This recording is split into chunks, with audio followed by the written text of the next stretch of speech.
Kujang block ଅନ୍ତର୍ଗତ ଚାନ୍ଦପୁର ନିକଟ ତାଳଦଣ୍ଡା କେନାଲରେ ନିଖୋଜ ହୋଇଥିବା ଯୁବକ ଘଟଣା।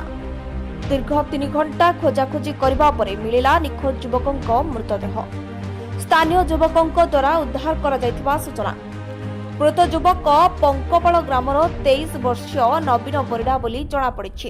ସୂଚନା ମୁତାବକ ନିଜ ଭଉଣୀର ଶାଶୁଙ୍କ ଆଜି 10 କାମ ଥିବାବେଳେ ନବୀନ ନିଜ ଭଉଣୀଙ୍କ ଘରକୁ ଆସିଥିଲେ ଏବଂ ସେଠାରୁ ଚାନ୍ଦପୁର ନିକଟ ତାଳଦଣ୍ଡା କେନାଲର 10 ତୁଠକୁ ଯାଇଥିଲେ। ତାଳଦଣ୍ଡା କେନାଲରେ ବର୍ତ୍ତମାନ ପ୍ରବଳ ସୁଅ ରହିଥିବା ବେଳେ କେନାଲରେ ପ୍ରବଳ ଦଳ ଭର୍ତ୍ତି ହୋଇ ରହିଛି। କ୍ଷୟର ହୋଇସାରି ନବୀନ ଗାଧୋଇବା ସମୟରେ ଗୋଡ଼ ଖସି ଯାଇଥିଲା, ଫଳରେ ସେ ନିଖୋଜ ହୋଇଯାଇଥିଲେ।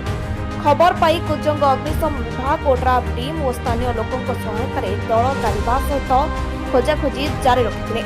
ଘଟଣାସ୍ଥଳରେ କୁଜଙ୍ଗ ପୋଲିସ ମଧ୍ୟ ଏହି କାର୍ଯ୍ୟରେ ସହାୟତା କରିଥିଲେ। ତେବେ ଦୀର୍ଘ 3 ଘଣ୍ଟା ଖୋଜାଖୋଜି କରିବା ପରେ ସ୍ଥାନୀୟ ଲୋକଙ୍କ ଦ୍ୱାରା ଅଚେତ ଅବସ୍ଥାରେ ଯୁବକକୁ ଉଦ୍ଧାର କରାଯାଇଥିଲା। ପରେ କୁଜଙ୍ଗ ଗୋଷ୍ଠୀ ସ୍ୱାସ୍ଥ୍ୟକେନ୍ଦ୍ରକୁ ନେବା ପରେ ଡାକ୍ତର ତାଙ୍କୁ ମୃତ ଘୋଷଣା କରିଥିଲେ। ଘଟଣାସ୍ଥଳରେ କୁଜଙ୍ଗ ପୋଲିସ ପହଞ୍ଚି ତଦନ୍ତ ଆରମ୍ଭ କରିଛି। Bureau report, news Prime, Odisha.